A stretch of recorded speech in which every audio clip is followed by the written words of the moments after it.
25절로 35절까지 해서 무리인가 제자인가라는 제목으로 하나님의 말씀을 드리도록 하겠습니다. 제가 이렇게 말씀을 전한 지도 거의 4년 정도가 된 것 같아요. 한 100번가량 메시지를 전했더라고요. 전할 때마다 그 다음에 뭘 전할까 그러면서 이렇게 왔는데 100번가량 이렇게 하나님의 말씀을 전해오고 있습니다. 아주 오래전에 그 전라도에서 태어나서 활동하셨던 분들인데 이세종 선생님, 또 그의 제자는 이현필 선생님, 이런 분들이 계셨어요. 이현필 선생님의 그분이 최정원 목사님하고 연배가 비슷한 것 같아요. 그러니까 그의 스승 이세종이라는 분은 아주 1800년 그 말에 태어난 그런 분인데, 그분이 아무튼 간에 나중에 은혜를 받고 정말 성자가 된 그런 분인데, 그분이 늘 제자들한테 하나님의 말씀을 전할 때마다 그 뭐라 그러냐면 깊이 파라 깊이 파라, 뿌리도 깊이 팔면 팔수록 좁은 길이다. 깊이 파지 아니하면 의심만 생기고 너도 죽고 나도 죽는다, 이런 얘기를 제자들한테 하나님의 말씀을 전할 때마다 하곤 했습니다. 이 하나님의 말씀이라는 것이 깊이 파야지 살짝 읽어가지고 깨닫고 또 우리가 믿음이 자랄 수 있는 게 아니라 이 말이에요. 그분도 밤이 새도록 늘 저녁이면 성경을 읽고 낮에는 또 제자들이 오게 될 때 읽은 그 성경, 깨달은 그 성경을 전하곤 했습니다. 우리 아시는 바대로 이 최정원 목사님도 늘 몰려오는 제자들한테 한결같이 말하기를 성경 본문을 많이 읽으라고, 딴 거 말고 성경 본문을 많이 읽어서 그 본문에 아주 정통한 사람이 되어야 된다고 항상 이런 얘기 하셨어요. 우리 임마누엘 예수 그리스도교에 속한 모든 분들은 집에 있든 어디 있든 간에 성경을 아주 그냥 깊이 파게 되는, 파면 팔수록 좁은 것 같지만 그 안에서 샘솟아 올라오게 되는 무궁무진한 하나님의 은혜를 비로소 체험하게 되는 것입니다. 한국의 유사의 뉴스를 보게 되면 한국도 그렇고 미국도 그렇고 뭐 좌파다, 우파다, 나아가 아주 극좌 혹은 극우, 이런 식으로 이데올로기, 어떤 사상을 이렇게 나누는 이러한 일들이 참 많이 있어서 온 국민을 내 편, 네 편으로 갈라 세워서 서로 싸우게 하는 모양새가 한국은 한국대로, 미국은 미국대로 점점 심해져 가고 있습니다. 이러한 것은 어찌 보면 마태복음 24장에 우리 주님께서 말씀하신 대로 말세가 다가오면 다가올수록, 인자가 재림할 시간이 다가오면 다가올수록 민족이 민족을, 나라가 나라를 대적하여 싸우게 되고 사랑이 차차 식어지게 될 것이다 라는 그 하나님의 말씀이 응해져 가는 과정인지라, 이 민족 안에서도 좌파다, 우파다, 말 한마디 하나를 하게 되면 낙인을 찍어서 편을 가르는 이러한 세상이 아주 점점 심해져 가고 있는 것 같습니다. 오늘의 이 본문의 말씀도 따져보게 되면 우리 주님께서 수많은 무리들이 예수님을 따라 함께 가고 있는 그때 주님께서 돌이키사 이 무리들에게 하신 말씀이에요.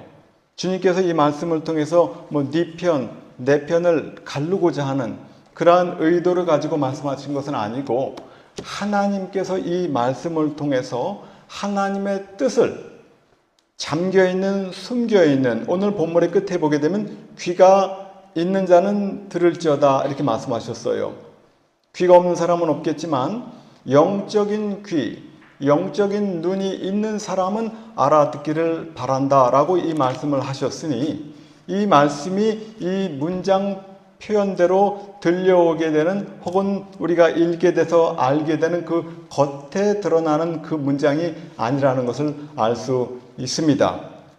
하지만 유감스럽게도 이 말씀을 통해서 수천 년 동안 많은 분들이 나름 은혜롭게 이 말씀을 전한다고 전해오고 있지만, 그러한 가운데 수많은 오해와 잘못된 유의 메시지가 전달되므로 우리 예수님께서 의도한 바랑 정상관이 없는 이러한 메시지가 온 세상을 아주 꽉 채우고 있는 것 또한 사실입니다. 오늘 제가 전해드릴 이 말씀을 통해서 주님께서 하신 이 말씀이 무엇인지를 분명히 아시게 될 것이고, 여러분의 생활 가운데 적용함으로 말미암아 우리 모두가 다 주님께서 인정하시는 제자가 되어지게 되는, 혹은 되었으면 더욱더 제자의 길을 끝까지 잘 가게 되는 그러한 은혜가 있게 되기를 바라는 것입니다.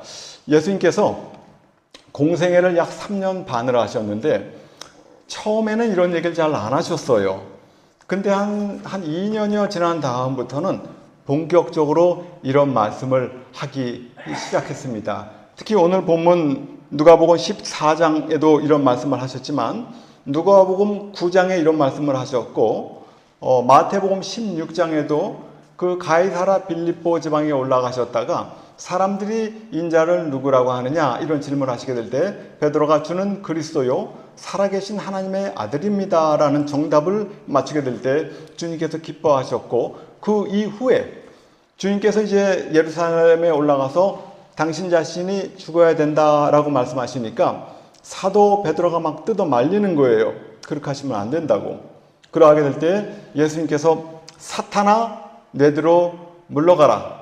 너는 하나님의 일을 생각하지 아니하고 사람의 일을 생각한다. 이런 얘기를 하시면서 그때에도 주님께서 말씀하시기를 누구든지 나를 따르고자 하면 자기를 부인하고 자기 십자가를 지고 매일마다 나를 따라야 되는 것이다. 그러시면서 거기에는 너의 부모, 처자, 형제, 자매보다도 나를 더 사랑해야 나의 제자가 될 수 있다. 그렇게 말씀하셨어요. 2년 반 정도 지나서 예수님께서 1년 남짓 있으면 돌아가셔야 되는데 그 무렵부터 본격적으로 좀 어려운 말씀을 하시는 거예요. 우리가 딱 듣기 해보세요. 부모, 처자, 형제, 자매, 자기 목숨을 미워해야 된다고 하니 이게 듣기가 쉬워요? 어렵죠. 주님의 말씀 가운데는 우리에게 힘이 되고 용기가 되고 막 이런 말씀도 많이 있어요. 여호와는 나의 목자시니 내게 부족함이 없으리로다. 여호와는 나의 힘이시요 능력이시요 반석이시요. 이런 말씀 듣기 얼마나 좋아요. 두려워하지 말아라. 내가 너와 함께함이니라. 놀라지 말아라. 나는 너의 하나님이 됨이니라. 이러한 말씀들 들을 때마다 없는 힘도 막 샘솟쳐 오르는 이러한 용기가 되어지게 되고 위로가 되어지게 되는 이러한 말씀들도 많이 있지만, 오늘의 말씀은 그런 거랑 상관이 없는 거예요. 굉장한 부담으로 다가와서 내가 정말 주님의 제자가 될 수가 있을까? 괜히 헛수고하는 거 아니야? 어떻게 내가 모든 걸 다 뒤로 하고 버리고 미워하고 주님을 따라간단 말이야? 이런 마음이, 이러한 의심이, 이러한 고민이 일어나게 하는 문장이 되게 되는 것입니다. 이 성경에 보게 되면 물이라는 단어는 약 신구약간에 한 600번 정도 나와요. 600번 정도 넘게 나와요. 반면에 그 제자라는 단어는 신구약간에 300번 좀 넘게 나옵니다. 이 물이라는 단어는 신약과 구약에 골고루 많이 나오는데, 이 제자라는 단어는 구약에는 한 2번, 3번밖에 안 나오고 신약에만 300번 거의 다 나와요. 그나마 이 300여 번 나오는 것도 신약에 마태복음부터 사도행전까지가 다 나오고 고린도전서 15장에 한 번 나와요. 그러니까 뒤에는 아예 없어요. 즉 300여 번 나오는 이 제자의 단어라는 것이 마태복음부터 사도행전 안에만 나와요. 참 공교롭게 제가 이 말씀을 생각하면서도 제자라는 단어가 신구약간에 300여 번이 나오는데, 기드온이 수많은 군인들을, 병사들을 이끌고 가서 미디안 사람들 쳐부순 것이 아니라 딱 몇 명 데리고 가요? 300명. 구약의 아브라함이 조카 롯이 포로로 끌려간 것을 알고 집에서 키우고 길리우고 했던 그 사람들을 이끌고 가서 호박까지 올라가가지고 단 호박까지 올라가서 이 조카 롯을 건져온단 말이에요. 그때 몇 명 데리고 가요? 318명. 참 신기하게 신구약간에 제자라는 단어가 300여 번이 나오는데 이 기도원의 300용사라든가 아브라함의 300용사라든가 그렇게 참 하나님께서 오묘하게 기록으로 우리에게 알려주고 있는 것입니다. 자, 그러면 이 무리와 이 제자의 차이점이 뭔가 있는지 제가 오늘 말씀에 들어가기에 앞서 이 차이점에 대해서 한번 말씀을 드려보도록 하겠습니다. 무리와 제자의 차이가 무엇인가? 네 가지로 한번 나눠봐요. 동기를 한번 생각해봐요. 동기. 무리들은 예수님을 따라 나서는, 따라가는 그 동기 혹은 목적이 뭘 받기 위해서, 즉 기적 혹은 떡 혹은 병 고치는 것, 즉 문제 해결함을 받기 위해서 예수님을 따라 나서요. 동기가 그래요. 근데 이 제자들은 뭘 받기 위해서 나서는 것이 아니라 뭘 드리기 위해서 자기 자신을 헌신코저 주님을 따라 나서는 거예요. 그러므로 이 동기만을 가지고도 내가 제자인가 아니면 내가 무리인가를 알 수 있는 것입니다. 예수님을 바라보는 시각도 그래요. 예수님을 바라보는 시각을 보면 무리는 예수님을 바라보면서 예수님은 나의 문제를 해결해주는 해결사야 이런 생각을 해요. 하지만 제자들은 예수님은 내 삶의 주인이야 이렇게 생각해요. 그러므로 예수님을 바라보는 시각을 가지고도 내가 제자인가 혹은 무리인가 알 수 있는 것입니다. 말씀에 대한 반응을 살펴봐도 알 수 있어요. 이 무리들은 일종의 구경꾼이에요. 그래서 말씀이 전파되어지게 될 때 신기해하고 어떨 때는 야 어떻게 저렇게 말을 잘해? 어떻게 저렇게 뭐 그래? 하면서 어떤 때 감탄도 한단 말이에요. 근데 이 제자들은 어떻게 해요? 감탄과 신기해하는 것을 뛰어넘어 그 말씀대로 살아가려고 하는 거예요. 내가 하나님의 말씀 들어요. 야, 참 듣기 좋아. 그러고 지나가 버리게 되면 뭐예요? 무리. 말씀을 참 듣기 좋아 하면서 그 말씀대로 살아가려고 무진장 애를 쓰는 사람이 뭡니까? 바로 제자. 여러분들은 어떤 사람들입니까? 결정적으로 위기의 순간이 오게 되면 갈려요. 위기의 순간이 오게 되면 무리는 뒤도 안 돌아봐요. 배신하고 그냥 가버리는 거예요. 일 없어요. 하지만 제자들은 핍박과 고난 중에도 어떻게 해요? 끝까지 따라가려고 노력을 하는 것입니다. 그러므로 무리의 가장 큰 특징은 풍조에 밀려서 살아가는 거예요. 유행을 따라 살아가는 대중이라 이 말입니다. 예수님을 막 어떤 때는 환영했다가도 얼마 지나가게 되면 예수님을 막 부인하고 예수님을 십자가에 못 박으라고 이렇게 배신하고 떠나버린다 이 말입니다. 교회 안에서도 모든 사람이 다 제자 같아 보여요. 하지만 일단 교회 안에서 시험거리가 오게 되면 무리와 다수의 무리와 소수의 제자가 구별되게 되는 것입니다. 마치 이 무리는 길가와 같은 돌밭과 같은 가시밭과 같은 신자들이요. 제자는 옥토와 같은 신자가 되게 되는 것입니다. 예전에 방주를 짓게 될 때에도 수많은 사람들이 노아를 도와서 방주를 지었어요. 수많은 무리들이 있었단 말이에요. 하지만 구원 얻은 자는 노아와 및 노아의 식구 8명만 하나님의 은혜 가운데 제자가 되어 구원을 얻게 되게 된 것입니다. 이스라엘 백성이 가나안 땅을 가기 위해서 애굽에서 나왔어요. 수많은 사람들은 무리로 그저 따라가다가 다 죽어버렸지만 갈렙과 여호수아는 어떻게 됐어요? 제자로서 가나안 땅에 들어간 것입니다. 수많은 교인들이 있어요. 하지만 신자, 제자는 소수입니다.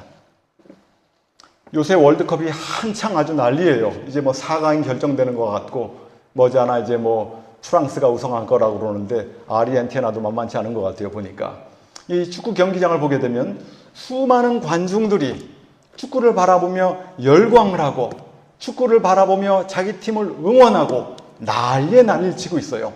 하지만 그 사람들은 뭐예요? 무리들이에요. 하지만 감독의 지시를 따라서 축구장에서 땀을 뻘뻘 흘리면서 이리 뛰고 저리 뛰고 넘어지고 자빠지고 골을 넣고 막 이런 사람들이 있죠. 이것이 바로 선수들인데 우리식으로 얘기하게 되면 이 사람들이 바로 제자인 거예요. 무리들은, 관중들은 경기가 다 끝나면 다 집에 가버리고 맙니다. 하지만 이 제자들은, 선수들은 남아서 다음 경기를 위해서 꾸준히 노력하고 연습하고 갈고 닦고 하는 거예요. 여러분은 제자입니까? 여러분은 무리입니까? 교회를 내가 30년이 나왔다고 저절로 제자가 되는 게 아니에요. 교회를 많이 나왔다고 저절로 제자가 된다고 하면 다 제자죠.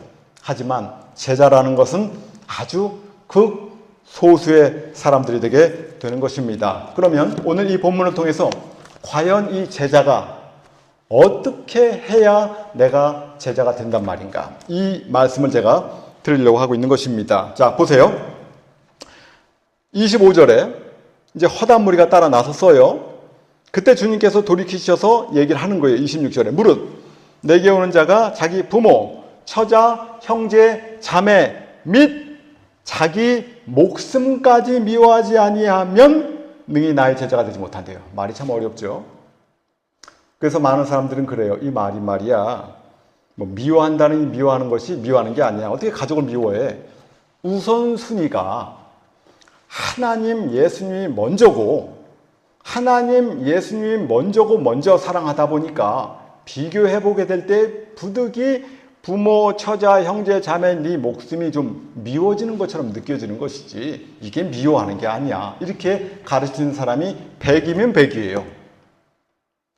부모, 처자, 형제, 자매를 하나님보다 더 사랑하면 안 된다. 여기서는 뭐라고 그래요? 미워해야 된다. 이 문장을 딱 들으면 무슨 생각이 드냐면, 야, 이것은 마치 선교사나 목사나 이런 사람들이나 해당이 되는 것이지. 여기 말하면 사도들이나 우리 일반 사람들한테 이게 상관이 되겠어? 어떻게 부모, 형제, 처자를 다 뒤로 하고 예수님을 따라간단 말이야. 사도들은 그렇겠지만, 선교사들은 그렇게 하지만, 목사들은 그렇게 하지만 일반 평신도가 어떻게 이렇게 하냔 말이야. 이렇게 다가오고 들려온단 말이에요. 그러면 제자가, 예수님께서 말씀하시는 제자가 그런 종류의 사람이라고 한다면 그게 맞겠죠. 하지만 예수님께서 마태복음 28장에 승천하시기 직전에 제자들을 불러 모아놓고 하시는 말씀이, 너희들이 온 세상 열방에 나가서 모든 족속으로 제자를 삼아 아버지와 아들과 성령의 이름으로 세례를 주고 제자를 삼으라고 이렇게 나와 있단 말이에요. 그러므로 여기서 말하는 제자는 무슨 목사 혹은 뭐 선교사 이게 아니라 모든 하나님의 자녀를 제자라고 표현하고 있다 이 말입니다. 그러니 이 문장하고 상관이 없으면 제자가 아니요, 제자가 아니면 구원에 이를 수 없는 사람인 것이지, 많은 제자 중에 많은 사람, 구원 얻은 사람 중에 특별한 존재를 뽑기 위해서 만들어 놓으신 말씀하시는 말씀이 아니라는 것을 첫 번째 아셔야 되는 것입니다. 주님께서 이러한 말씀을 하시는데 이 말씀을 사람들이 너무나 오해하는 거예요.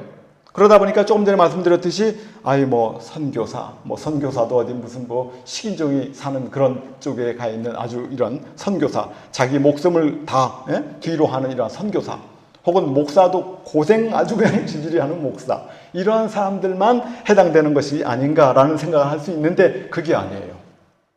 이 문장을 해결하려면 어디를 봐야 되냐면 요한복음 12장을 보셔야 되는데, 요한복음 12장 24절에 주님께서 이런 얘기를 하세요.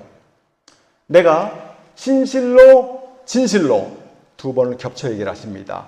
진실로 너에게 이르노니 한 알의 밀알이 땅에 떨어져 죽지 아니하며 한 알 그대로 있고 죽어야 많은 열매를 맺느니라. 그게 12장 24절 요한복음이에요. 그 다음 12장 25절에 주님께서 이런 말씀 하시는 거예요. 자기 생명을 사랑하는 자는 잃어버릴 것이요, 자기 생명을 미워하는 자는 영생하도록 보존하지라. 거기서 자기 생명을 뭐예요? 미워해야 된다는 거예요. 이 얘기를 똑같이 누가복음 9장 23절에도 주님께서 말씀하셨어요. 자기 자신을 부인해야 된다. 자기 십자가를 매일 지고 따라와야 돼. 그러고 나서 자기 목숨을 구원코자 하면 잃게 될 것이지만 나를 위하여 목숨을 잃게 되면 구원을 얻게 되게 될 것이다. 얘기를 하셨어요.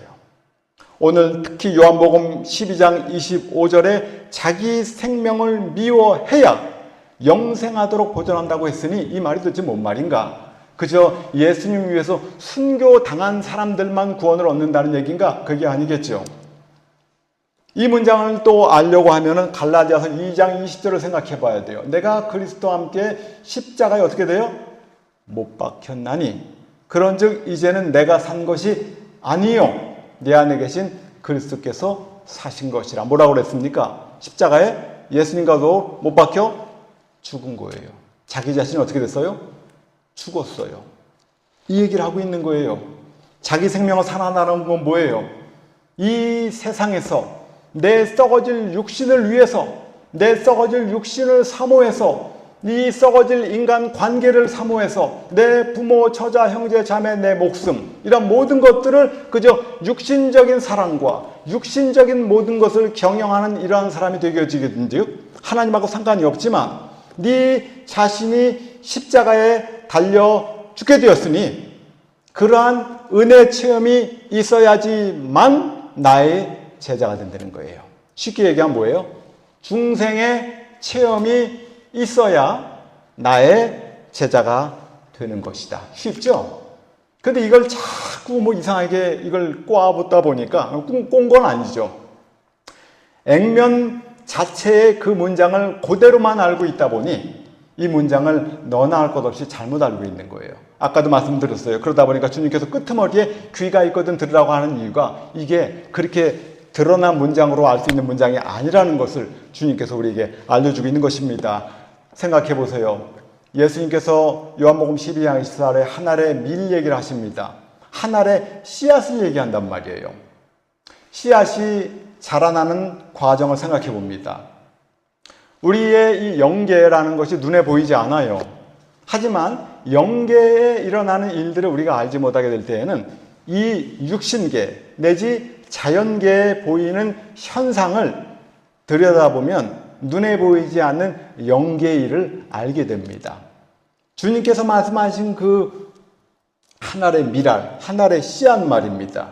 어떤 때는 주님께서 겨자씨라고 얘기할 때도 있어요. 이 씨앗이 자라나는 과정이 있어요. 이 씨앗이 땅에 떨어집니다. 오늘 비도 좀 살짝 오는 것 같기도 하고 이 씨앗이 비를 안 만나게 되면 씨는 한 알 그대로 영원토록 있어요. 씨가 땅에 떨어져요. 비가 와요. 혹은 물을 줘요. 그렇게 되면 이 씨가 퉁퉁 부풀어 올라요. 부풀어 오는 과정 속에서 이 씨앗 내부에 있는 세포가 깨어나고 성장 효소가 활성화돼요. 그게 1단계예요. 2단계가 되게 되면 이 퉁퉁 아주 불어 터진 이 껍질이 점점점 커져가지고 껍질이 파괴가 돼요. 수분을 머금은 껍질이 팽창해가지고 껍질이 찢어져 버려요. 그러면 이 씨앗의 입장에서 생각해 보게 되면 어떻겠어요? 아, 나는 죽었구나. 나는 끝났어. 이런 생각을 하겠죠. 씨앗이 만약에 의식이 있다고 한다면. 그것이 바로 뭐예요? 2단계. 씨앗이 죽는 거예요. 주님께서 말씀하신 게 그거예요. 씨앗이 어떻게 돼요? 죽어야 돼요. 씨앗이 자기가 그대로 있으면 안 된단 말이에요. 씨앗이 2단계에 가서 죽었단 말이에요. 죽으면 어떻게 돼요? 그 다음에 3단계. 뿌리가 내려가요. 땅으로. 뿌리가 밑으로 내려가기 시작해요. 세 번째 단계는. 네 번째 단계는 위로 싹이 올라가요. 일단 싹이 올라가게 되면 이 싹이 햇빛을 보고 광합성을 일으켜요.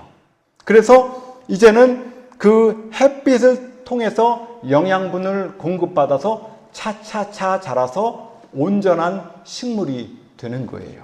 이것이 한 알의 씨앗이 온전한 나무 식물이 되기까지의 과정입니다. 그러면 우리가 주님께서 이런 말씀을 하시게 될 때 우리 인생을 곁들여 생각해 보게 된다면 우리의 인생이 하나님의 은혜 가운데 내 자신의 자아가 죽고 내 자신이 찢어지게 되고 내 자신이 다 없어지게 되는 이러한 은혜가 어떻게 돼야 돼요? 물, 즉 하나님의 말씀이 나에게 뿌려져야 돼요. 씨가 씨로만 있으면 절대 변화가 일어나질 않아요. 씨가 변화가 되려면 물을 만나야 돼요. 하나님의 말씀 물이 우리 안에 들어오게 될 때 나의 몸 안에 있던 영혼이 깨어나게 되고 성장 효소가 나타나서 그 씨앗이 발화가 되는 과정이 있는 것처럼 내 안에 잠자고 있던 죽어있던 영혼이 깨어난다 이 말이에요. 그 과정 속에서 내 자신이 죽어 없어지게 되고 내 안에서 이 싹이 나와가지고 위로 올라오게 될 때 태양빛을 쬐는 그 식물이 영양 공급을 받아서 자라나는 것처럼 이 해라는 것은 바로 하나님의 은혜를 말하는 것입니다. 하나님의 은혜가 나한테 쬐어지게 될 때 밑에서는 물을 받아서 음식물이 공급되고 위에서는 태양을 통해서 음식물이 공급되어서 우리 자신이 점점점 하나님의 자녀로 성장하고 있는 것입니다. 물도 있어야 되고 해도 있어야 돼요. 물만 있어도 안 됩니다. 해만 있어도 안 돼요. 어떤 사람이 이런 사람이 있어요. 성경을 다 외우듯이 알아요. 물을 많이 먹었어요. 근데 해를 못 받아요. 하나님의 은혜를 못 받아요. 그렇기 때문에 읽으면 읽을수록 교만해지는 사람들이 있어요. 이러면 안 되는 것입니다. 우리는 하나님 말씀되는 물이 필요합니다. 우리는 하나님의 은혜가 필요합니다. 하나님의 은혜로 말씀을 읽고 나 된 것은 하나님의 은혜로 되었다라는 고백을 해야 되는 것이지 내가 똑똑해서 성경만 읽었어. 내가 열심히 읽어가지고 성경만 읽었어. 이게 아니라 이 말이에요. 이러한 사람들은 다 타서 말라 비틀어 없어지고 마는 것입니다. 우리는 이 하늘의 미랄과 같은 존재가 되어야 되는 것입니다. 하나님의 말씀을 물을 받아야 되는 것입니다. 하나님의 은혜 해가 우리에게 임해야 되는 것입니다. 이러한 사람이 되어지게 될 때 부모, 처자, 형제, 자매, 내 목숨까지도 미워한다는 그것이 무엇이냐? 바로 구원 얻은 생명을 말하고 있는 것입니다. 요한복음 1장 12절 말합니다. 영접하는 자, 곧 그 이름을 믿는 자들에게 하나님의 자녀가 되는 권세를 주셨으니 이는 혈통으로나 육정으로나 사람의 뜻으로 된 데 아니라는 거예요. 이런 어떤 부모, 형제, 처자, 자매 이런 거로 되는 게 아니라 이 말이에요. 자, 시간이 저기 하니까 넘어갑니다. 자, 그 다음에 자기 십자가를 지고 그 다음이 뭡니까? 자기 십자가를 지고 주님을 따르라고 그러죠. 이것도 오해가 많아요. 자기 십자가 뭐겠어요? 내가 잘못해서 겪는 것은 십자가가 아니에요. 여기서 말하는 십자가는 주님을 위해서 고생, 고난, 나아가 죽음 이것을 십자가라고 말하고 있는 것입니다. 내가 잘못해서 하는 거 말고 주님을 위해서 받는 어려움, 고난을 바로 십자가라고 말하는 것입니다. 빨리 넘어갑니다. 자, 산상수훈 5장 3절 이하에 주님께서 말씀하셨어요. 심령이 가난한 자는 복이 있나니 이하 쭉 얘기했는데 오늘의 이 본문과 산상수훈 5장 3절 이하의 본문이 정확하게 일치합니다. 5장 3절에 뭐라고 그래요? 심령이 가난한 자는 복이 있나니 천국이 저희 것이며 구원 생명 얻었다 이 말이에요. 그 다음부터 사람들이 잘하는 거예요. 온유한 자 복이 있나니 땅을 기업으로 얻을 것이요 의에 줄이고 목마른 자는 복이 있나니 저가 배부름을 얻을 것이요 긍휼히 여기는 자는 복이 있나니 긍휼히 여김을 받을 것이요 청결한 자 복이 있나니 하나님을 볼 것이며 화평케 하는 자 복이 있나니 하나님의 아들이라 자녀라 일컬음을 받게 될 것이다. 7제까지 잘하는 거예요.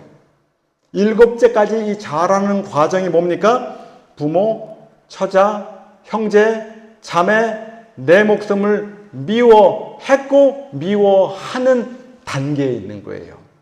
이게 무슨 무 자르듯이 쫙 잘라지는 것이 아니라 마치 성령의 열매라는 것이 한 번에 되어지는 것이 아니라 여러 시간을 통해서 여러 세월을 통해서 우리에게 성령의 열매가 맺어지는 것처럼 부모, 형제, 처자, 자매, 네 목숨까지도 뒤로 할 수 있는 이러한 것은 첫 번째는 중생의 생명이지만 이 문장 그대로 이렇게 되어진다는 것 자체는 바로 하나님의 은혜 가운데 구원의 생명이 날로 자라게 되어지게 된즉 그렇게도 되어진다 이 말이에요. 이걸 아시기 바랍니다. 그러고 나서 8번째 나오는 복이 뭡니까? 이러한 하나님의 은혜 가운데 복이 임했어요. 구원 얻은 생명이 되었어요. 그런 사람들이 다 축하해주고 칭찬해주고 좋아해주고 아주 뭐 대접해줍니까? 천만에. 만약에 그러한 생명 은혜를 입었는데도 불구하고 항상 사람으로부터 대접을 받는다? 십자가의 길이 아니에요. 우리가 예수님 잘 믿으면 일이 잘 될 수 있고 좋은 일이 많이 있을 수 있어요. 하지만 여기가 좋사오니 여기에 머물러 있겠다라고 한다는 것은 십자가는 나랑 상관이 없다는 거예요. 그러면 주님의 제자가 될 수 없다 이 말이에요.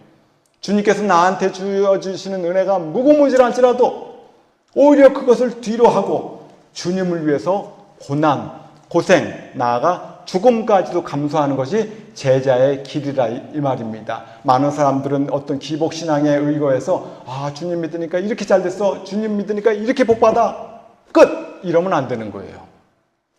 오히려 그런 일이 있게 될 때라도 그것을 좀 뒤로 물리고 더욱더 일보 전진하여 주님을 따라 나서는, 종국에는 십자가를 지고자 하는 이러한 각오 결단이 필요하다 이 말입니다. 주님께서 중요하기 때문에 비유를 두 가지로 들었어요. 이 비유를 두 가지로 들었는데 이 비유도 다 틀리게 얘기를 해요. 제가 수십 명 큰 교회 작은 교회 할 것 없이 제가 다 찾아봤어요. 제가 말씀 전하게 될 때는 다 찾아보니까 제대로 전하는데 아직까지 못 만나봤어요. 자, 한번 보세요. 두 가지 비유가 나옵니다. 망대 비유가 나오죠. 망대를 짓는데요. 망대를. 하나는 1만 군인이 있는 임금 비유가 나옵니다. 망대를 짓는데 먼저 앉아가지고 이걸 질 수 있을까 없을까 예산을 한번 짜본다는 거예요. 그래서 혹시라도 못 지게 되면 망신 뻗치니까 이걸 좀 앉아가지고 계산을 해보고 내가 이거 할 수 있을까? 이걸 오해해요. 주님께서 하신 말씀은 내가 앉아가지고 계산해가지고 할 수 없으니까 하지 말라는 얘기가 아니에요. 근데 많은 사람들이 그렇게 생각을 해요. 이거를 따라 나서기 전에 한번 잘 따져보고, 이거 봐, 망대 질 때 따져보고 하라고 그랬잖아. 1만 군인 있는 임금이 2만 갖고 오는 임금과 싸우게 될 때도 어떻게 하라고 그랬잖아. 따져보고 하라고 그랬지 그냥 덜렁덜렁 막 하는 거 아니잖아. 할 수 없으면 하지 마. 이게 아니에요. 할 수 없으면 하지 말라고 주님께서 이 말씀하신 게 아니라 니들이 나를 따라 나서고자 하는 그 일은 할 수 없는 일이다. 이게 단서예요.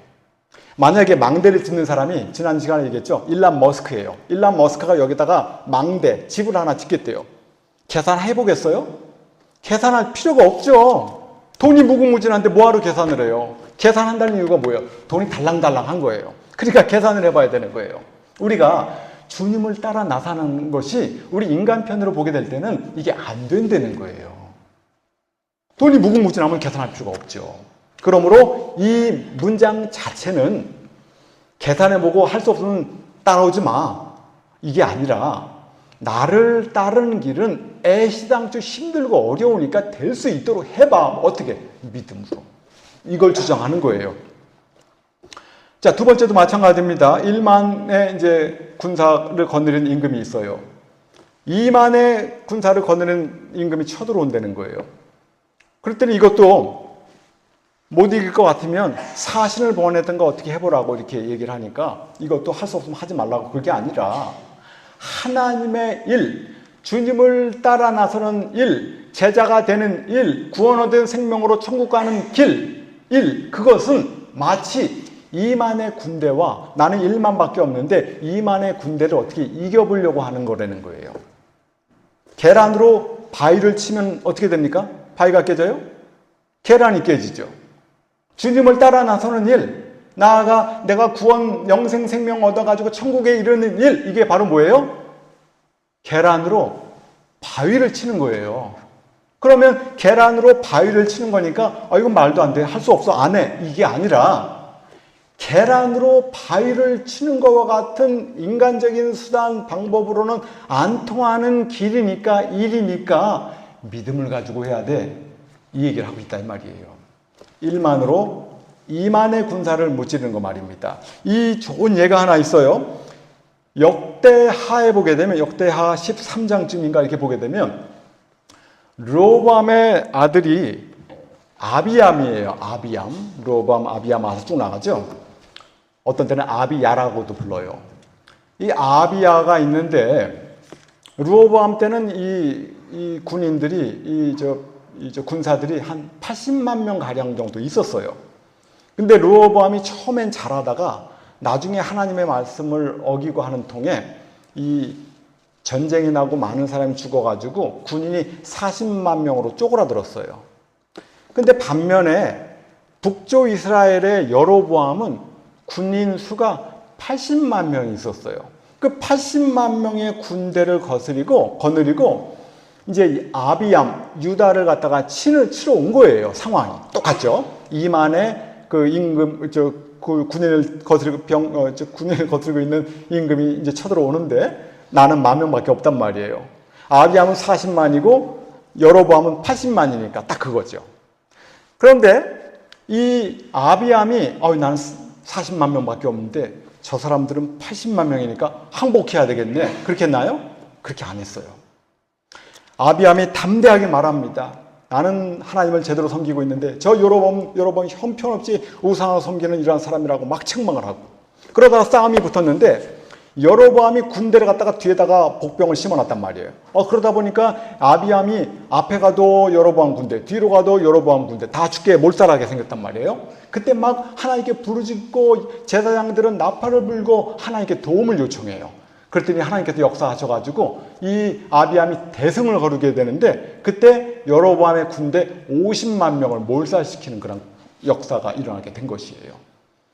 나는 10,000명밖에 없어요. 쳐들어온 사람들은 2만 명이에요. 포기하고 물러가는 것이 아니라 하나님께 부르짖었더니만 하나님의 역사가 일어났다 이 말입니다. 자, 한번 생각해 보세요. 우리 주님께서 이 두 가지 비유를 우리에게 알려주신 것은 할 수 없으면 포기하라는 게 아니에요. 어차피 너희들이 할 수 없는 일이다. 할 수 없는 일이지만 나에게 부르짖고 여기에 보게 되면 제가 언더라인 해놨는데 먼저 앉아 두 번이 표현되어 있어요. 먼저 앉아라는 그 의미는 하나님의 말씀을 들어. 앉아서 하나님의 말씀을 들어.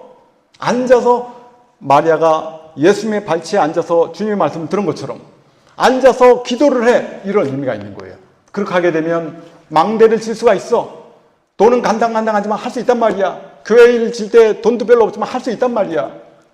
또 나아가 2만 명으로 쳐들어오는 저 사탄마귀의 군대가 있다 하더라도 네 제대로는 안 되겠지만 먼저 앉아서 기도하고 성경 읽고 하게 되면 내가 도와줄 테니까 할 수 있는 것이야. 이것이 바로 제자의 길이란 말이야. 이렇게 말씀하고 있는 것입니다. 우리 주님께서 산상수훈 5장 3절에 심령이 가난한 자 복이 있나니 천국이 저희 것이며 쭉 얘기하시다가 5장 13절에 얘기를 하세요. 너희는 세상의 소금이다. 14절에는 너희는 세상의 빛이다. 똑같아요. 주님께서 이제 말씀하고 있는 것입니다. 제가 이 소금 비유하기 전에 좀 더 말씀을 드립니다. 그러면 이 망대 비유하고 이 1만 그 임금 비유를 왜 했는가 하면 이 망대 비유는 내가 하나님의 은혜 가운데 거듭난 체험을 얘기를 하는 거예요. 내부의 문제. 2만으로 쳐들어오는 임금 문제는 외부에서 오고 있는 거예요. 쳐들어오고 있는 거예요. 이건 외부의 문제. 외부에서부터 오는 문제. 즉, 내가 하나님의 은혜 가운데 구원 중생의 생명을 얻는 것은 바로 망대를 짓는 것을 말하는 것이요.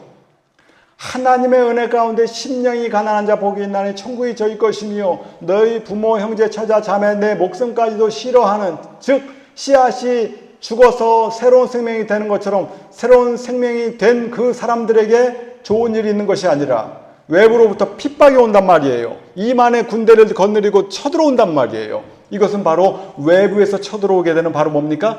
십자가를 지고 따라가는 길이라 이 말이에요.